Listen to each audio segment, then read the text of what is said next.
Raising teenagers is hard. Understatement of the century. This is Mentor Select. Mentor Select. Parenting teens to be successful adults. Mentor Select serves parents who are raising teens. Every week, Derek interviews leading experts that work with teens, educators, counselors, mentors, and authors to give you practical tips, strategies, and resources that you can incorporate immediately to better connect and understand your teen. All while parenting them to be successful adults, focusing on social and emotional development, something that's left out of the classroom, but not in ours. Be sure to subscribe, share, and rate. This is Mentor Select, and this is your host, Derek Phillips. Welcome to episode 81 of the Mentor Select podcast. I'm so happy that you joined us this week. And actually, this is a special week for the Phillips family. My wife, Raquel, and I released a children's book series called Father Figures. My wife wrote the girls' version, and I wrote the boys' version. So we're really excited about that. It's focusing on really helping to increase the literacy rate for African-American kids. The most recent study conducted by the state of California found that over 75% of Black boys in California can't read.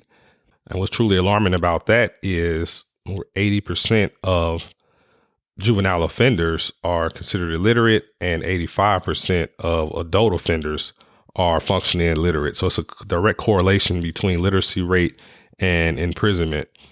So that's something that we believe that father figures can help with by letting African-American boys and girls see characters that look like them, see authors that look like them, and help them get excited about reading, because the vast majority of children's books don't meet that criteria. Also, Father Figures focuses on helping by opening the eyes of kids so they can see the opportunities available to them in the form of father figures, whether there's coaches, teachers, family members. Any positive male role model can fill that void as a father figure and really make a substantial impact in that child's life. And we all know just how vital it is for both boys and girls, but especially boys. And that's something that Father Figures are really aiming to help those kids and their single mothers discover their village. So we would really appreciate it if you support us. Go to Amazon.com and you'll be able to find the Father Figures book series. We're hoping to get this book in the hands of as many children as we can to serve them and their families. All right, parents, you all are in for a great treat because we have Zach Garza, the founder and executive director of Forerunner Mentoring, with us today. Welcome, Zach. Hey, thanks so much for having me on the podcast. Really appreciate it. It's a pleasure. We're happy to have you. I know you and I have been trying to connect as far as getting interviewed on podcasts for a while. You're a busy man. Oh, come on now. I know. Yeah, you're doing God's work. I understand. Well, Zach, can you tell us what is Forerunner Mentoring? Yeah, for sure. Yeah, so we are a 501c3 nonprofit, and we serve families primarily of young men who don't have father figures present in their lives, or who are experiencing some sort of circumstance that makes them quote unquote at risk.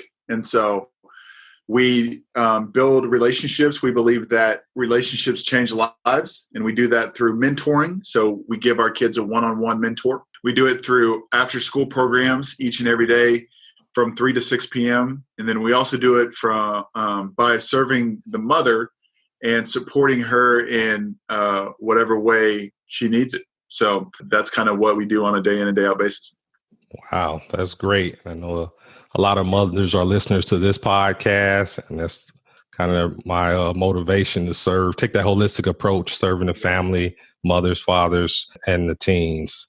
That's awesome. Yeah. So like we actually believe, even though our focus is on young men, we believe that the most important person in their life and in our program is mom. Because what we found is if mom's doing well, then typically the son is too. And we just try to do everything we can to make sure that mom and son are on the same page. Okay. Fantastic. Yeah, I totally agree with that approach. So when did you found Forerunner Mentoring? I was a teacher and a football coach at a junior high school here in town.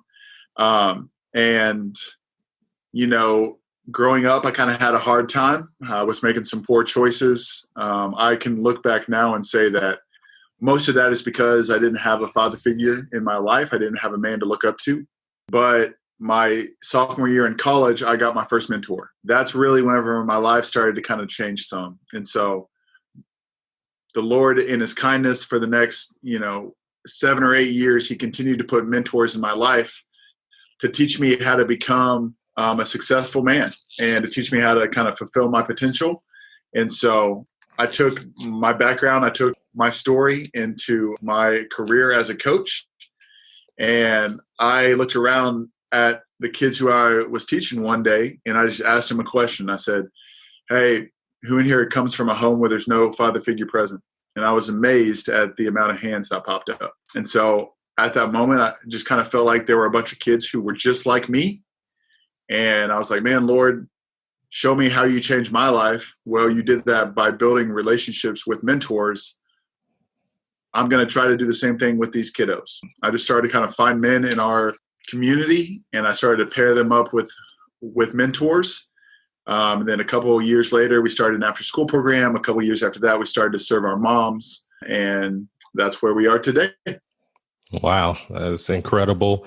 And it's something I can certainly relate to. I was raised by a single mother, but I was fortunate at age 11, due to the circumstances, my uncle became my legal guardian. And that certainly was a turning point in my life, where prior to that, I was making a lot of bad decisions and didn't have the structure, guidance, discipline. So can you elaborate more on why it's so important for a father figure, whatever role, whether it's a coach, mentor, teacher, to be in the picture? What difference does that make for a child, especially for a boy? Yeah. One question that we ask often is, if a young man grows up without a father figure present, who is going to teach that boy how to become a man? My mom was awesome. My mom did a great job. But the one thing that my mom couldn't do was show me how to be a man.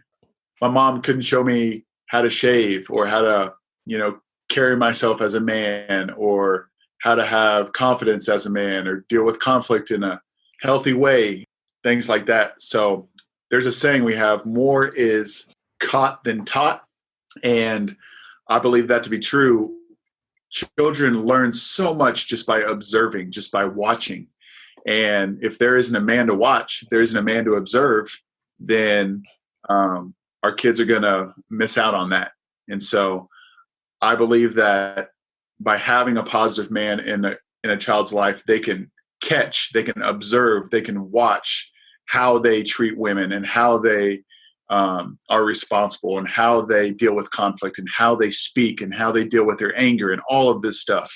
And that, in my opinion, goes a lot further than teaching them, right? Okay, right. Today we're going to learn how to control our anger. Step 1, don't yell. Step 2, don't fight, right? Right. I think that's why it's so important to have a man in a young man's life. And that even goes for girls as well. I mean, men speak identity, right? Like, you are loved, you are a son, or you are a daughter. And for girls, they can learn how to get their needs met in a healthy way by the opposite sex, by having a positive father figure there. They don't have to go out and try to do things to get attention and try to get the attention of boys, because they're receiving that in a healthy way from a father or from a positive male. So, yeah, that makes a lot of sense. And I'm a big believer of that.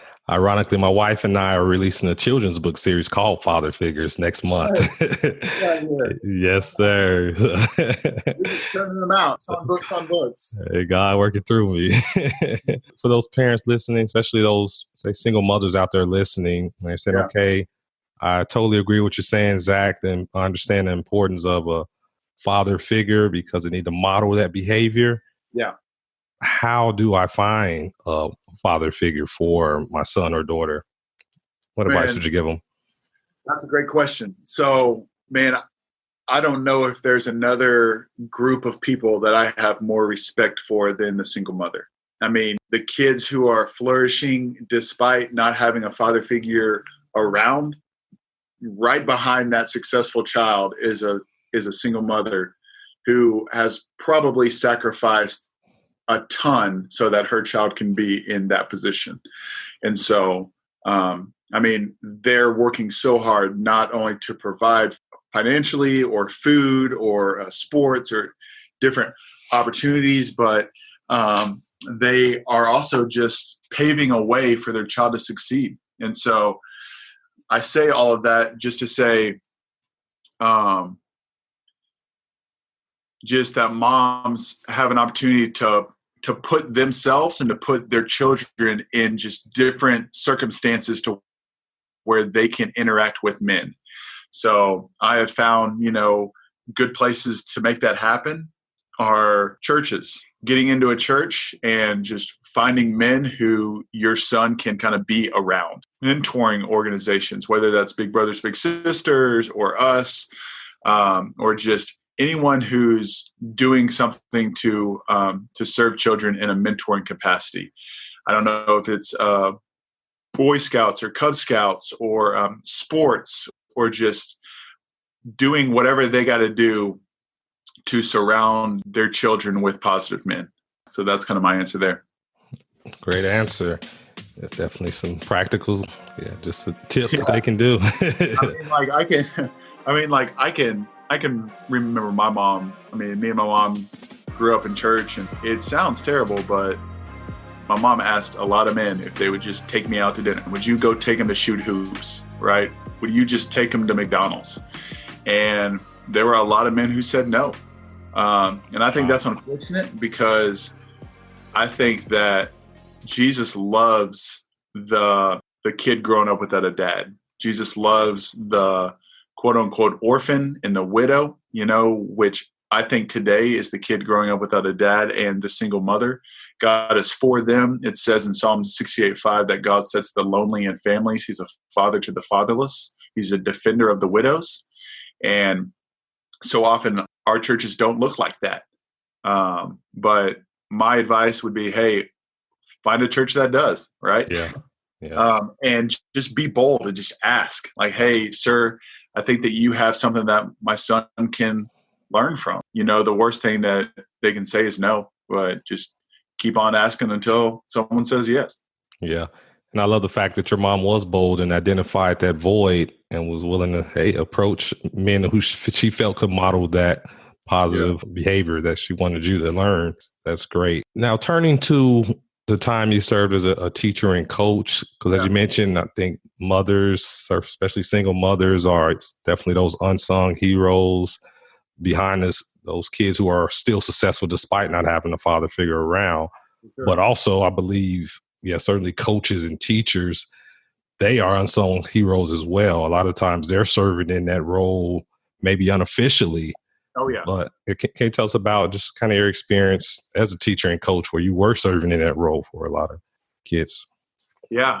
I mean, it kind of goes back a little bit to what I was saying. Like, for some of the boys who were on my teams, like, I was the only man in their life. They grew up in a home with mom and sister, or mom and aunt, or mom and grandma. And then most of the teachers in elementary school are female, right? Which is great. But they get into the junior high programs, and I'm a big guy. If you guys don't know me, I'm 6'8", 260 pounds. And so these kids would get around me, and for a kid who's never been around a man, much less a man who's, a giant, like, it was tough at first, but I could always tell who didn't have a father figure around, because in the first month or so of school, I would just notice these certain groups of kids would just follow me around. It was like, I have a son who's 4. He loves cheetahs, right? It's like his favorite thing. He's like, cheetahs are so fast. I love cheetahs, right? And we took him to the zoo, and on the way to the zoo, he's telling me all these things that he thinks that cheetahs are like. But then whenever we go to the zoo and we see a cheetah, it's like his mind was totally blown. He's like, oh, so that's what a cheetah is. Well, it's almost the same thing with our boys and men, right? Like, our boys, they hear about men, they know about men, but they don't have a man in their life. But when they get a man in their life, they're like, oh, so that's what it is. Like, I thought a man has to lift weights. I thought a man has to yell. I thought he has to get in fights. I thought he is, this and this and this. Right. But then when they get around a man, they're like, oh, that's actually not it at all. Right? Yeah. And so I love that part of my job. If there's one thing that I do miss about teaching, it is that just building relationships on a consistent daily basis with these boys and getting the opportunity to, even though I'm not their father, to father them into what it looks like to be a successful and positive man who hopefully follows Jesus Christ. Love it. Now, can you tell us why is it so important as far as the men who are serving in that role as a father figure, leading youth to be men of faith, to believe in Jesus Christ? I mean, obviously, you don't have to follow Jesus Christ to be an effective mentor. There are plenty of men out there who don't follow Jesus who can teach a boy how to be kind, who can teach a boy how to have morals, right? How to be nice to women, how to handle your finances and all of that. And all of those things are good. But from my experiences, what I have found is even if I have the best looking girl, even if I have the most money in the world, even if I'm a boss and have success at work, those things will satisfy me for a little bit. But when push comes to shove, it's just going to keep on I am going to want more. And I believe that the only thing that can satisfy that eternal thirst that I have, right, is a relationship with Jesus. He is the only thing that I have found that hasn't failed me.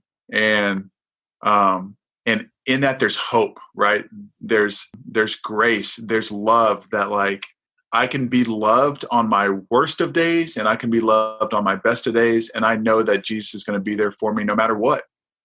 And for the kids that I mentor, there is going to come a day when I'm not there for them, right? Whether that's I move or I get sick and die or they move or I have to take there's so many things that can happen that can keep me from spending time with them. But I want to introduce them to the person who's never going to leave them, who's always going to be there for them, right?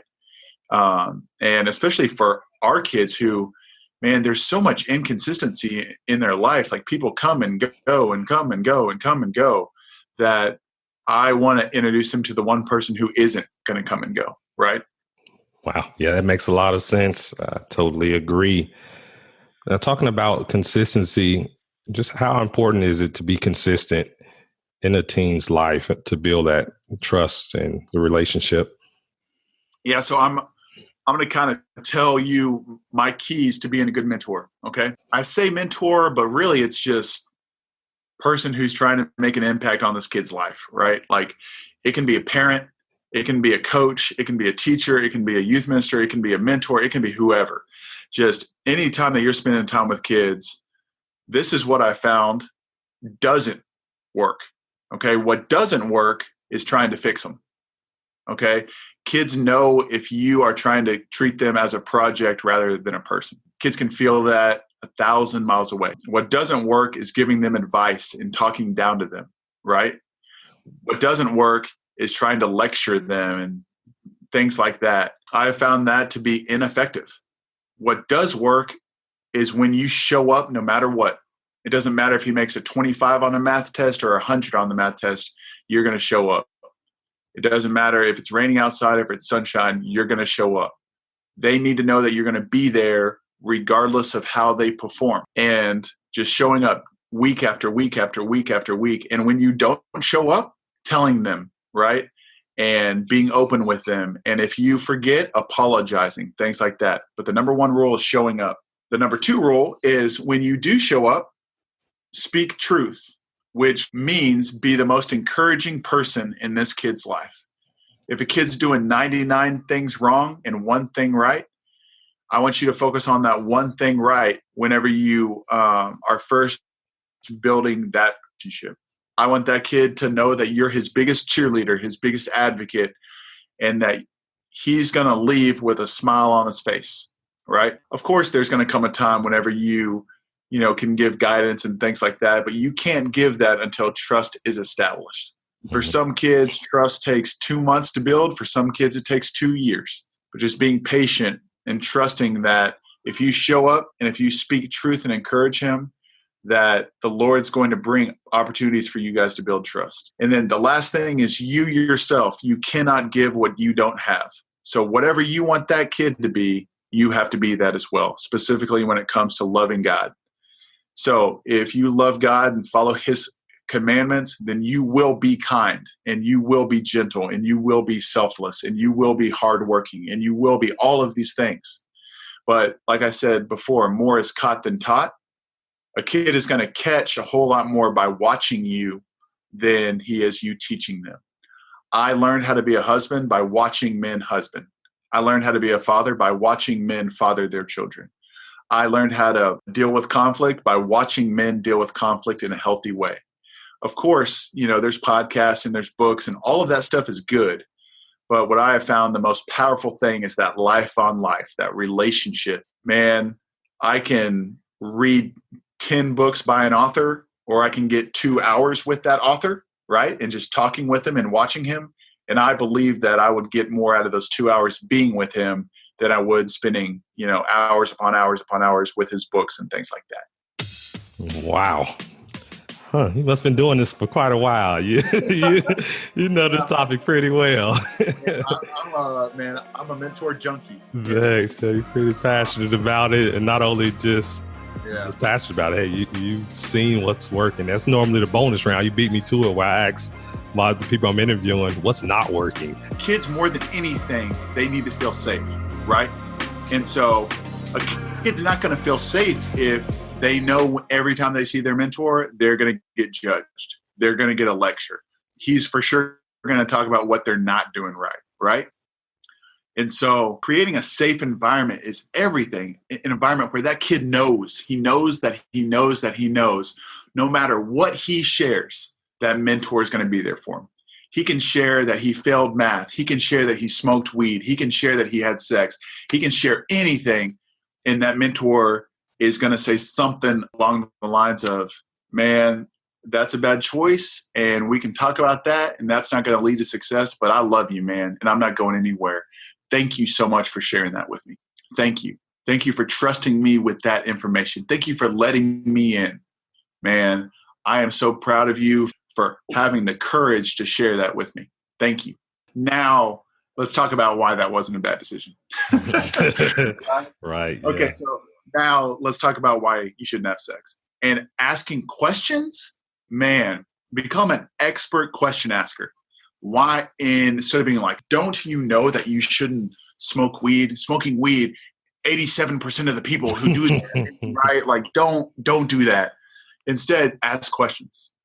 Hey, why did you have sex? What is it that you really wanted in that? Why might that not be the best choice? If you continue down this path, what could happen? And then cast vision for him, right? One of my favorite things, it's in John 1, right? So if you guys open up the Bible, John is Matthew, Mark, Luke, and John, the first chapter. The words of Jesus are in red, right? And the very first words that Jesus says in the Gospel of John in the Bible is this: what are you seeking? What are you seeking? Right? And that's not a location question. That's a heart question. Okay. So getting down to what our kids want. Hey, man, what are you seeking? What do you want? Do you want to be a man of God? Do you want to be a husband one day? Do you want to be a father? Do you want to be successful? Okay. If you want to be successful, is that how a successful man acts? Right? And trying to tie that to his identity. And man, just keep on saying, oh, you want to be a good father one day. You want to have money one day. Man, if you want to be successful in business, but you're making a 25 in math class, tell me how those line up. Yeah. And casting vision for them and speaking that over them, it almost, when you dream for a kid, it gives them permission to dream for themselves. Okay. Right? And there's some kids who life has been so crazy that they've never had an opportunity to dream. Right? I've talked to some kids who are 17 and they're juniors, and I say, hey man, tell me what you want to do after high school. And they've never even thought about that question. Wow. Because they've been trying so hard just to get through today. Yeah. Right. But whenever I cast a vision for them, whenever I dream for them, like, man, you're really creative. I think you could be a great architect. Right. And then he says to himself, I didn't know that. Yeah, planted that seed. Right. So, yeah. Sorry, I kind of went off on I'm loving this. I'm taking notes. I'm sure Farrah's going to be taking notes as well. We're trying to be like you, but the podcast as well. And the podcast is called You Can Mentor. And basically what we want to do is equip people who hang out with kids who have experienced what our kids have experienced. Right. So if you guys want to learn more about our philosophies and the why behind what we do, you guys can check that out. Yeah, I'll certainly be sharing all the information for the You Can Mentor podcast, also your website for Forerunner Mentoring. Yeah, man. And anything else you got going on. You need to take this show on the road, man. So we had this one episode of the You Can Mentor podcast. We had some guest and people were just blowing up on it. I think his name was Darish. I was about to say I had the great honor of being on the podcast. Killed it on that thing, man. I loved it. I loved it. And also you all kind of served as an inspiration of me kind of shifting the focus of my podcast, because before first episodes was more so just broad, whoever wanted to listen. But I like how your podcast, you're laser focused on who the audience is. And that's a good thing, because you can talk specifically to that audience, that demographic. Yeah. And for you all, it's those who are serving as mentors. So for those of you guys who don't know, me and my wife, whenever we first got married, we adopted a young man who was 15. Okay. And we loved that young man just as if he was our son. Great kid, smart kid, came from pretty tough environment, right? I'm so passionate about this, and I've learned so much because everything that I told you not to do is what I did with him. Okay. My heart was good. My heart wanted to make sure that he succeeded in school and went to college and, fulfilled his potential. And I was so busy focusing on him making good grades and him being in the right crowd and him being a good athlete. I was so focused on those things that I missed the heart. Okay. And the only thing that he wanted was to be loved by me. The only thing that he wanted was to just spend time with me. And man, I missed that. Now I've had an opportunity to apologize to him and everything's cool with us, but man, I wish I could go back and change that. But the whole time that he was in my house, he kept on making poor choices. And I was so discouraged. I was so down on myself. And I was talking to my wife, man, this isn't working. Things are getting worse. I'm a failure. I'm a terrible parent. And this story really gave me encouragement. So I've got this friend, he's in his 60s. And back in the 90s, he and his wife started to mentor a group of 12 young men who were freshmen in high school. Okay, now these are what we call kids from hard places. They had experienced hard things in their life. Okay. But my friend and his wife, every Sunday night would have them over from 6 to 8, and they would eat pizza and they would talk about Jesus, right? And over the next 2, 3, 4 years, these young men came to love my friend and his wife. I mean, they would call them mom and dad. They felt safe at their house, opening up, laughing, joy. And there were 12 of them, and 11 of these kids were flourishing. But there was one kid who never said thank you. There was one kid who never opened up his mouth. There was one kid who never participated. And when they graduated high school, my friend and his wife said, man, we sure did make a tremendous impact on 11 of these kids, but we just missed it with this one kid, right? Fast forward almost 30 years, and my friend's filling up with gas on the other side of town. And my friend's, he's in his mid 60s. He is, like your typical, he's a counselor, and he looks like a counselor. Like he's got the khakis, he's got like the khakis, knockers. He's like driving driving a Buick. But he looks over, and there is this large man walking towards him. I mean, 6'4", 320 pounds, African-American man, and he's making a beeline for my friend. And my friend's like, what's going on? Why is this guy coming? I've never got to get nervous. And this guy comes up to my friend and goes, "Hey, man, hey." And he's like, "Yeah." He's like, "Hey, is your name Kyle?" He's like, "Yes, sir." And he goes, "Hey, man, I couldn't say it then, but I just want you to know not a day goes by that I don't think about you. I'm a husband and I've got 2 kids of my own, and I'm a great father. And everything that I learned by watching you. Wow. I just want to say thank you." And it was that kid. It was that one kid that my friend thought was a failure. It was that one kid who my friend and his wife said, "Man, I missed it on that kid." Well, no, they didn't miss it. What they were doing for those 4 years, they were tossing seeds every Sunday night, tossing seeds. And those seeds didn't turn into trees until my friend's time was up with that kid. Someone else got to water those seeds. Someone else got to see that boy turn into a man. Someone else got to be there at his weddings. Someone else got to experience the fruit of my friend and his wife's labor. Right. And so often I think, man, this is never going to get better. Man, this is not going to work. The kid who was in our home, whenever he was in our home, it was a disaster. But I look at him now and he's, has a steady girlfriend. He's got 2 kids of his own that he's taking care of. He's taking care of his girl. He has a steady job. And I can't help but think some of the things that I said whenever he was 15, they didn't, those seeds. they didn't make sense till he was 21. They didn't make sense till he was 22. Right. So just know that every time you hang out with a kid, every time you say something positive, every time you encourage them, every time you love on them, every time you show up, right? Every time that you're a safe environment for them to go to, I promise that will not return void. You might not get to see it, right? But trust the Lord and trust that He is who He says He is, and that those seeds are going to flourish one day. Wow. Yeah, someone's going to benefit from them. Someone's going to reap the fruit of your labor. That's amazing. Well, Zach, wow, you're a pretty amazing guy. I'm glad that we're able to finally to connect.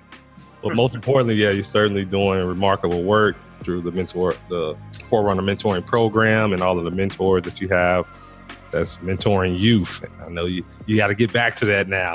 You have lives to change. But before we let you go, how could the listeners get in contact with you? Yeah, so you can follow us on Instagram at Forerunner Mentoring, or You Can Mentor. Same thing on Facebook. You can go to our websites, www.forerunnermentoring.com or www.youcanmentor.com. Check out our podcast on Spotify, Apple, whatever. I think that's about it. Fantastic. Well, really appreciate you, and yes, sir. Keep doing God's work. I appreciate you, man. I'm going to try my hardest to get a book out there one day. Oh, definitely. I can help you if you need. Just let me know. You have clearly have the wisdom. You just need somebody to help you put it on paper. But yeah, I'll be happy to help you. And once we release those father figure books, I would love to donate some to Forerunner Mentoring. So I'll be in touch. Thanks again. That was a remarkable episode with the founder of Forerunner Mentoring, Zach Garza. His organization is really doing some remarkable things to put father figures, trusted male role models in lives of boys who are growing up without fathers, and also serving their mothers as well. Because as Zach said, if the mother's doing well, then the son's doing well. So we have to take that holistic approach. Just want to quickly recap some of the tips, strategies, and resources that Zach gave us. One of the biggest things I took away is he mentioned what's not working. So as anyone who's influencing, trying to impact the teen, whether it's a parent, mentor, coach, teacher, you can't lecture them. You can't treat them like a project. You have to earn their trust and be their biggest cheerleader. Then once you do that, then you can move into that trusted stage where you can actually guide them and influence them to make better decisions. But you can't skip over that step of building that trust. Also, Zach talked about what really works is that showing up every day, being consistent, proving that, hey, no matter what, no matter how they perform, you're going to be there to support them. And that's priceless. And that's going to increase your influence over that team. So I really appreciate Zach sharing all of his wisdom with us. He's on the front lines working with teens every day. So he's certainly worth listening to. Also, don't forget, my wife and I published our children's book series, Father Figures. It's available on Amazon. Please support us and get us that book in as many children's hands as possible. Because I mentioned we want to get kids excited about reading, especially African-American kids, because they need to see more characters in books that look like them, need to see more authors that look like them. And I think that'll play a big part in getting them excited about reading and increasing the literacy rate. Also helping them and their families discover their village through positive male role models, through those father figures. And that's vital to a child's success. Single mothers are doing a great job, but it takes a village. So certainly single mothers, make sure that you identify those positive male role models to serve as father figures, because it's going to make a big difference. Lastly, shoot me an email at derek@mentorselect.com. Let me know what you liked about the show. Also, be sure to check out forerunnermentoring.org and see how you can support that organization. Like I said, they're doing great things. So the more support we give them, the more impact they can have. And remember, it takes a village to raise a teen.